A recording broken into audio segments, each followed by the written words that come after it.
ॐ सहना भवतु सहनौ भुनक्तु सह वीर्यङ्करवावहै तेजस्विनावधीतमस्तु मा विद्विषावहैः ॐ શાંતિ શાંતિ શાંતિ. બધાને દિવાળીની ખૂબ ખૂબ શુભેચ્છાઓ, નવા વર્ષની ખૂબ ખૂબ શુભેચ્છાઓ. દિવાળીનું મહત્ત્વ જે છે એ ભગવાન રામચંદ્રજીના જીવન સાથે સંકળાયેલું છે. રામાયણની સ્ટોરી આપણે જાણીએ છીએ. ભગવાને સીતાદેવી સાથે લગ્ન કર્યા, પછી વનમાં ગયા.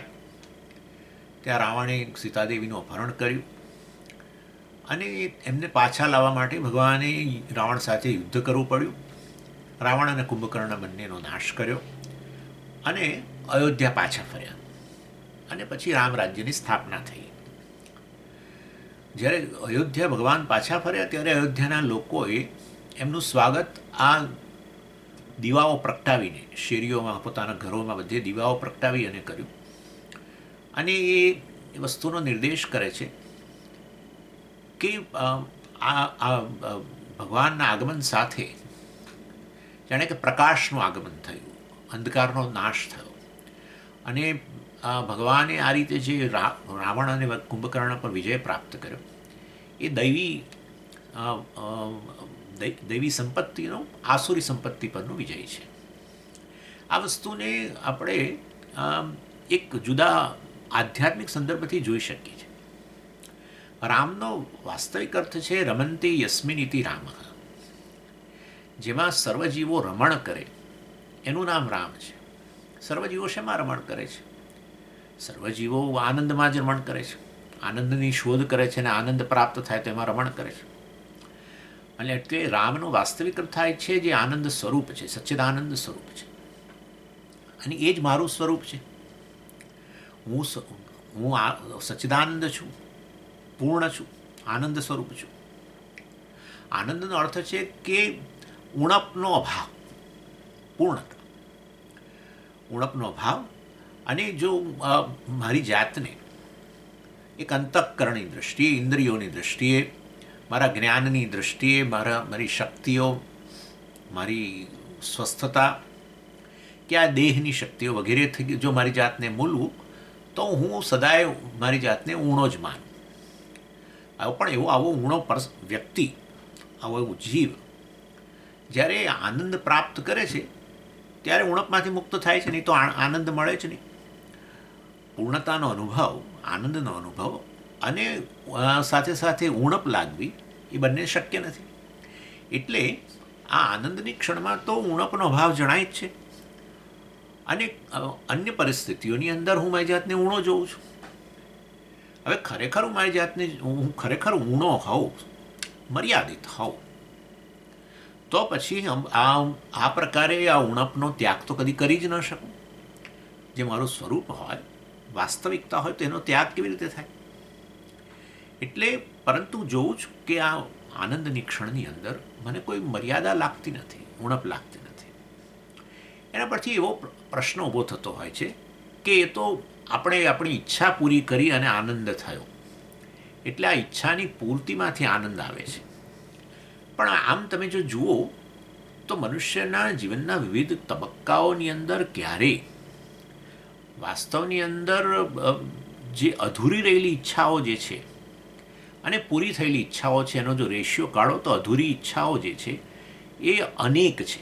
પૂરી થયેલી ઈચ્છાઓની સરખામણીમાં અધૂરી ઈચ્છાઓ અનેક છે. અને એ રીતે સતત હું મારી જાતને અધૂરો જ, ઉણપવાળો જ જોઉં, અને તો પછી જીવનમાં ક્યારેય પૂર્ણતાનો અનુભવ, આનંદનો અનુભવ થવો ન જોઈએ. પરંતુ આપણો આવો આનંદનો અનુભવ ક્ષણિક અને ક્યારેક થતો હોય છે, જેની અંદર આપણે ઈચ્છા પૂરી નથી કરી તો પણ જોઈએ છે કે આપણે આનંદમાં છીએ. ક્યારેક સુંદર, હમણાં ચોમાસું ગયું અને સુંદર મેઘધનુષ્ય થયું હોવાની એ તમે જોયું. શરદ પૂનમ ગઈને પૂર્ણિમાની રાત્રિ તમે જોઈ. કે તમે દરિયા કિનારે ફરવા ગયા દિવાળી વેકેશનમાં અને સુંદર ભૂરો સમુદ્ર, અફાટ ભૂરો સમુદ્ર જોયો તમે, કે સુંદર મજાના પુષ્પો ખીલી રહ્યા હતા એ તમે જોયા. અને આ રીતે અનેક વસ્તુ, અથવા બાળકને કંઈક રમતું જોયું તમે, અથવા તમને કોઈક એક જોક કહી અને તમને આનંદ થયો, સુંદર મજાનો સૂર્યોદય તમે જોયો, આ બધી વસ્તુઓ તમે જે જોઈ એમાં તમે તમારા ઈચ્છાના વિષયો તો હજુ પ્રાપ્ત કર્યા જ નથી, ઈચ્છાઓ અધૂરી છે. ઈચ્છિત વિષયો સાથે તમારો હજુ મેળાપ જ થયો નથી. ત્યારે વાસ્તવમાં વિષયોથી દૂર રહ્યા છતાં પણ આ બધી વસ્તુઓ દ્વારા આનંદ થયો તો પછી આનંદનો સોર્સ કેવળ હું જ હોવો જોઈએ. બે જ વસ્તુ છે, હું વિષય અને વિષય. વિષયો હજુ દૂર જ છે, હજુ ઈચ્છાઓ પૂરી નથી થઈ, તો પછી જે આનંદ થઈ રહ્યો હોય તો આ વિષયમાંથી જ આવી રહ્યો છે. અને આવો અનુભવ આપણને આનંદનો ઊંઘમાં પણ થાય છે. આ તો મેં તમને જાગ્રતની વાત કરી, પણ ઊંઘમાં પણ થતો હોય છે કે જ્યારે આપણા બધા ઈચ્છિત વિષયો હજુ દૂર પડ્યા છે, ક્યાંય એનો આપણને અનુભવ નથી થતો, છતાંય આ ઊંઘ દરમિયાન આપણને સતત આનંદનો અનુભવ થાય છે.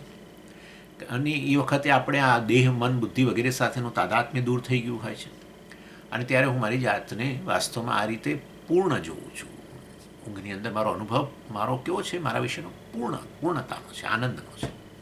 અને માટે ખરેખર હું સ્વભાવથી આનંદ સ્વરૂપ સચ્ચિદાનંદ હોવો જોઈએ.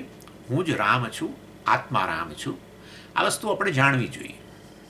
અને હું સચ્ચિદાનંદ રામ આવી રીતે સીતાજી દેવી સાથે વિવાહિત થઉં છું. આ સીતાદેવી કોણ છે? શાંતિ. એને સીતાદેવી કહેવામાં આવે છે. અને સીતાદેવી વૈદેહી છે, એ વિદેહના પુત્રી છે. વિદેહ એટલે જેણે આ દેહ વગેરેમાંથી તાદાત્મ્ય દૂર કર્યું છે. જેણે દેહ વગેરેમાંથી તાદાત્મ્ય દૂર કર્યું હોય ત્યારે જ વાસ્તવમાં શાંતિનો ઉદય થાય છે. અને એ રીતે શાંતિ વાસ્તવમાં વિદેહની પુત્રી છે, વૈદેહી છે. આત્મા જે છે શાંત સ્વરૂપ છે. શાંતમ શિવમ અદ્વૈતમ ચતુર્થમ મન્યંતે. સચ્ચિદાનંદ આત્મા સ્વરૂપથી શાંત છે, સાયલન્સ છે. અને આગળ હવે વધીએ તો રાવણ અને કુંભકર્ણ જે છે એ આ રાગદ્વેષ છે.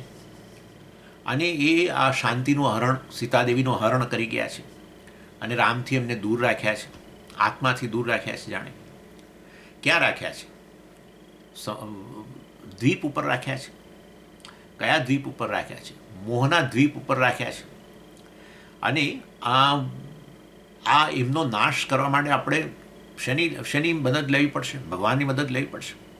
ભગવાને જેમ રાવણ અને કુંભકર્ણનો નાશ કર્યો, એવી રીતે મારે મારા રાગદ્વેષનો નાશ કરવા માટે મારે ઈશ્વરની મદદ લેવી પડે. એટલે મારા જીવનની અંદર જેટલું હું ઈશ્વરને પ્રવેશ આપું એટલા અંશે આ રાગદ્વેષ દૂર થતા જાય છે. એને જ તો યોગનું જીવન કહેવામાં આવે છે. અને આ રીતે રાગદ્વેષ દૂર થતાં આ સીતાદેવી પાછા ફરે છે અને શાંતિ પાછી ફરે છે. અને આ રીતે છેવટે રામ રાજ્યની સ્થાપના થાય છે. એ રામ રાજ્ય ક્યાં? અયોધ્યામાં રામ રાજ્યની સ્થાપના થાય છે. એ અયોધ્યાનું નામ જ બતાવે છે. યોદ્ધુમ અશક્ય અયોધ્યા. જેને ક્યારેય જીતી ન શકાય, જ્યાં રામનું રાજ્ય હોય અને કેવી રીતે જીતી શકાય. એટલે એવી આ અયોધ્યા છે. અને ક્યાં રહેલી છે? એ આ બહાર ક્યાંય રહેલી નથી, બહારના અવકાશમાં. એ આંતર અવકાશમાં રહેલી છે, બુદ્ધિમાં જ રહેલી છે. આ બુદ્ધિ જે છે એને જ અયોધ્યા કહેવામાં આવે છે. અને જ્યાં રામચંદ્રજી જે છે, સચ્ચિદાનંદ આત્મા જે છે, એનો આવિર્ભાવ થયેલો છે. અહમના રૂપની અંદર એનો આવિર્ભાવ થયેલો છે. અને એ અહમ જે છે એને આ રીતે સચ્ચિદાનંદ રૂપે જાણવો, રામ રૂપે જાણવું, એ જ રામ રાજ્યની સ્થાપના છે. કેવી રીતે જણાય? બસ દીવો પ્રગટાવો. શેનો દીવો? જ્ઞાનનો દીપક પ્રગટાવો. તેનાથી આ અજ્ઞાન કે અંધકારનો નાશ થાય છે. માટે આ તહેવાર જે છે એ આપણે સંકલ્પ કરવા માટે છે. આ તહેવાર દિવાળી જે છે, દીવાઓનો તહેવાર, પ્રકાશનો તહેવાર જે છે, એનામાં એ આપણને સંકેત કરે છે કે આપણા જીવનમાંથી અંધકાર કે અજ્ઞાન છે એનો નાશ કરીએ અને આ રીતે આપણે આપણા જીવનને પ્રકાશમય બનાવીએ. બધાને દિવાળી અને નવા વર્ષની ખૂબ ખૂબ શુભેચ્છાઓ. હરિઓમ.